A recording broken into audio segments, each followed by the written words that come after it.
Welcome to Weekend Non-Warriors. This video is going to be about our trip to Devil's Fork State Park. Ironically, we went to Devil's Fork State Park on Halloween weekend. We thought that the theme was going to be all about Halloween. Instead, it turned out to be waterfalls. We stayed very busy. We rented a pontoon boat and explored the waterfalls on Lake Jocassee. We rode up to Keowee-Toxaway State Park and took a hike. Saw some waterfalls along that hike. And then the next day we went over to Stumphouse Tunnel and Issaqueena Falls for yet another waterfall. It was a great trip. There's a lot of great video.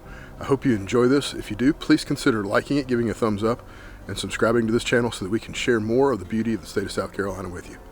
Thank you. I hope you enjoy.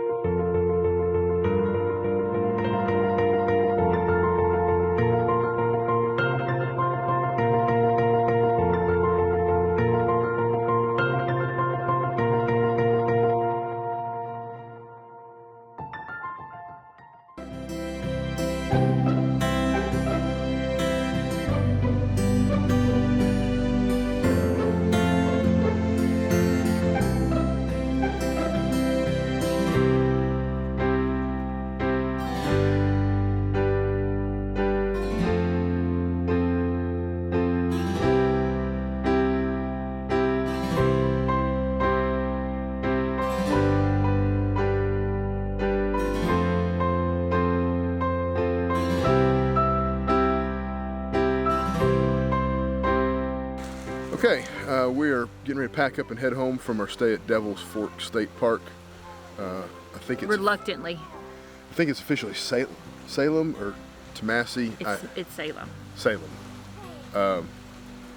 We tried filming with the mountains in the background, but the camera just washed it out. I'm going to show you here a picture of what we're looking at besides the camera.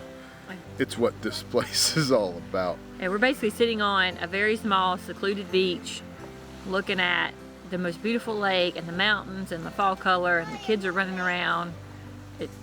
There's nobody anywhere. Yeah, Devil's Fork sits on Lake Jocassee. Lake Jocassee and Lake Keowee, the lake just below it, were built in 1973 in order to provide cooling at the nuclear power plant at Lake Keowee. This lake is about 300 feet deep. It's 9,000 acres. And it is crystal clear blue water. It is stunning. There's great views throughout. There's 50 some odd campsites for campers and travel trailers, and I believe there was 25 tent sites here at the park. And y'all, these tent sites, if you're a tent camper, a rugged tent camper, when I say that, there's not water, there's not electricity, and you have to haul your cookies. You gotta walk in, but it is the views, the views sights from the tent sites are fantastic. Yeah, you can't beat them. One of the things people talk a lot about at Devil's Fork is the tent camping sites. This is the parking lot for the tent camping at the campground. It's right next to our site at Site 3. Lots of spaces because there's a lot of sites there. I believe there's 20 tent sites. At the end of this parking lot, there's a paved walkway down to all of the sites. Now, it is quite a hike for some of them, but the further you walk, the better the scenery. You get to look out over the lake. They're really nice. There's also some tent sites over near the recreation area. And this is one of the only parks that I'm aware of that has tent sites that you can boat to. We rode by it on the boat. So we're going to show some video of what that looks like. Pretty amazing.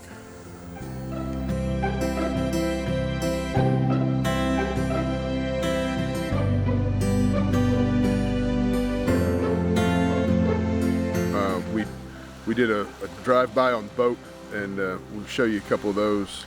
And so they also were spectacular. We did not get out and see the view from the tent site, but when you can be on the water and see the tent sites up the ridge and know that it's just stunning. Phenomenal views, summer, winter, whatever.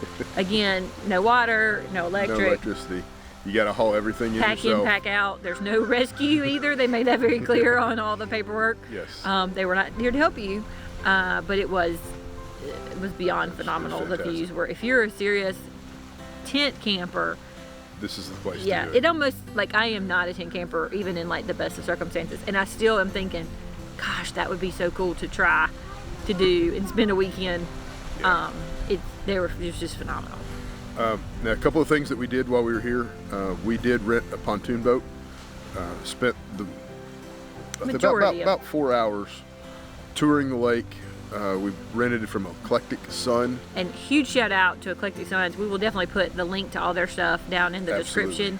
They were amazing, super helpful. It was the nicest boat I've been on in a long time. It was a very nice boat. They did a thorough walkthrough, pulled out the map of the lake, showed us where the waterfalls were, showed me as I was the boat driver how to get in and out and what to expect when I got to the waterfalls.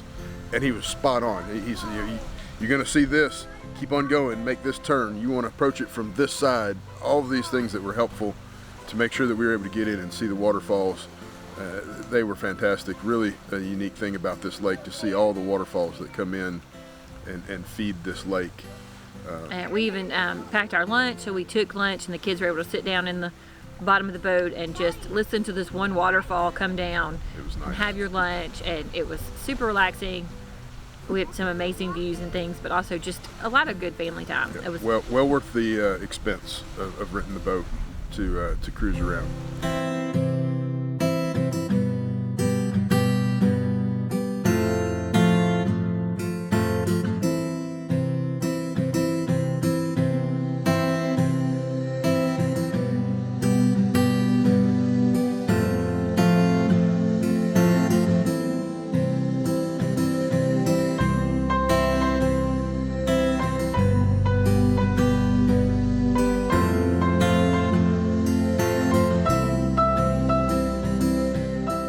A couple other things that we did while we were here.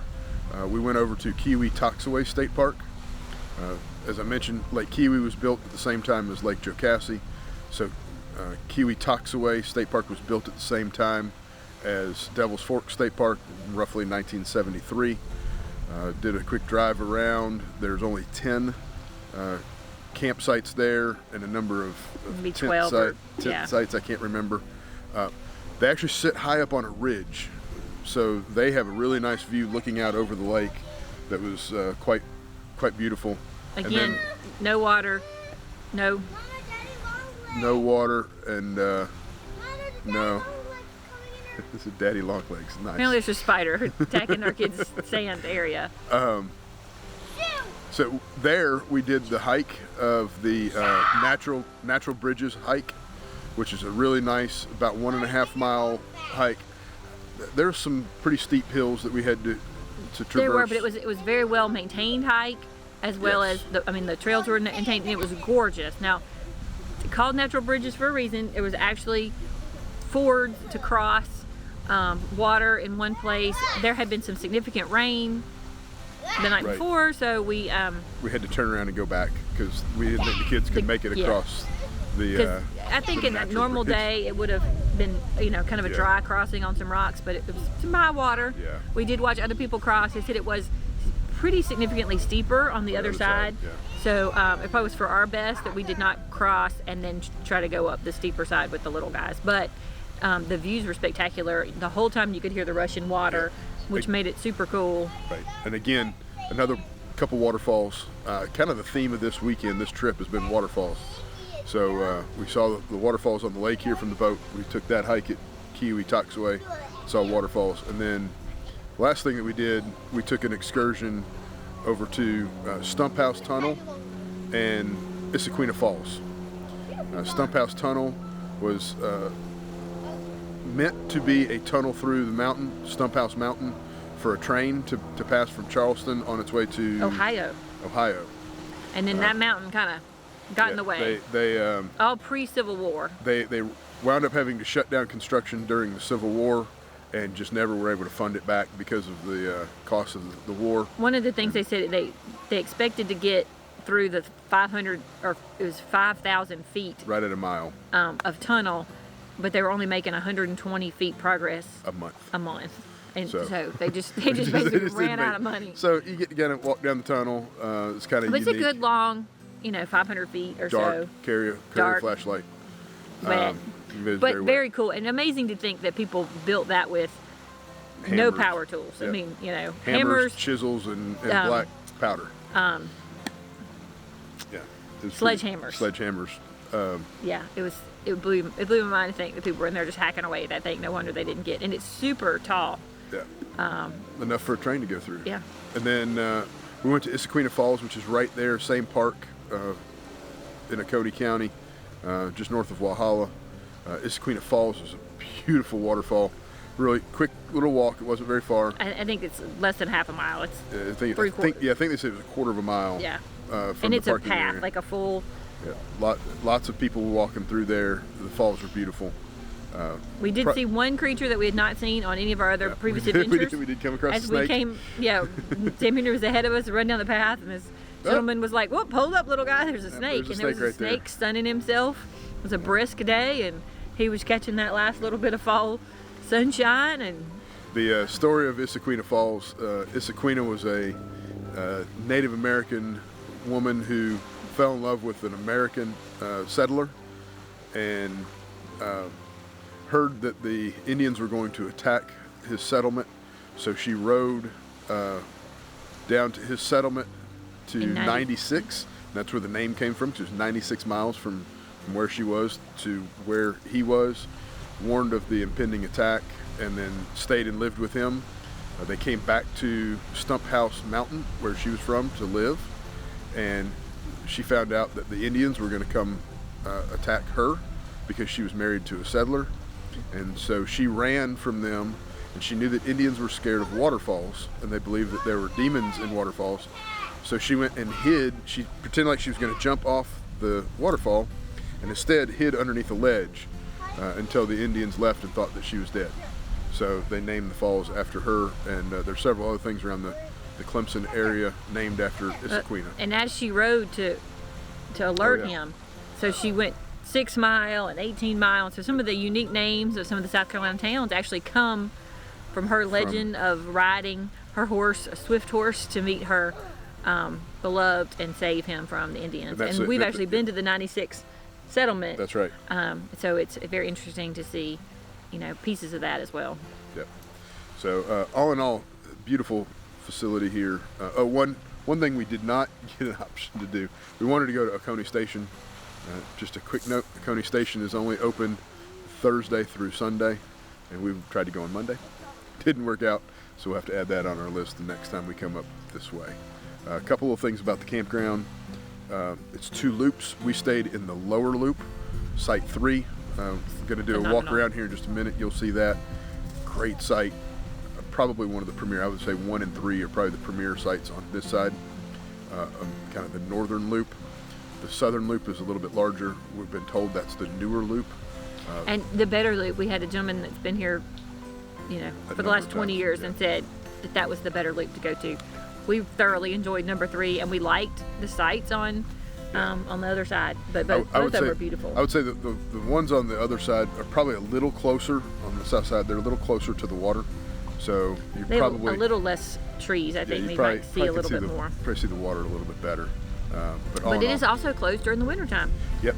We found out that they close that trick-or-treated on Saturday night, and on Sunday morning we got up and we're taking a walk around, and that whole side of the park was closed. Like as soon as those people checked out, that whole side is closed. So we're gonna do our walk around of our site here. We stayed at site number 3 at Devil's Fork. It's a pull-through site, all paved. The road in wasn't too bad. It was a little bit of a tight turn here. We actually had to come back and redo it in order to get the angle right as we came around because of this pole right here, which I'm sure is done to protect that power post. It's 30 amps, not 50 amps, and like most state parks, it's not full hookups, which is fine. We have tanks. You can see the Halloween decorations because we came up on Halloween and we did do a little trick-or-treating with some of the neighbors. But this right here is what makes this site pretty fantastic. As you can see on the distance is Lake Jocassee. We actually have a green lawn out below this terraced area with our sitting and fire pit over here I look down, there's the fire pit. Over here, we've got our tables set up. It's a bit of a slope down, but I still had room to set up the Blackstone and do my cooking right here. All in all, this is a really fantastic and unique site. One complaint that I saw online, somebody that stayed in this site, there is a walkway right next to us, between us and Site 1. That's the walkway down to the beach. I think that's worth it for this site. Bathhouses are a little bit older here. Could use some updating. Probably the original 1972, 73, 74, whenever they were built. But all in all, it's a really nice campground. Everything's paved, which is nice. Probably necessary because of the hills. But we really enjoyed our time here. And all the campsites, what I liked about it is there's all these little levels, like we're paved or we parked, but then there was like stairs down and a flattened timbered space where our fire pit could go, where the picnic table went. Some people have even ones further up or down. It's just, each one of them is a little bit unique, but those nice flat surfaces are great for the kids to play. We would put our mats out and they laid on there and looked at their Halloween candy, spread out their Halloween candy haul. They played checkers, they played their games, they read books, and so we had lots of little flat spaces that were nice. I know different places we've been where, you know, this is your site and this is it, and then there's somebody else right there, but we had a lot of room to kind of spread out and enjoy, which is good since we were here for a nice long weekend. Yep, absolutely. I think it's worth coming and checking out.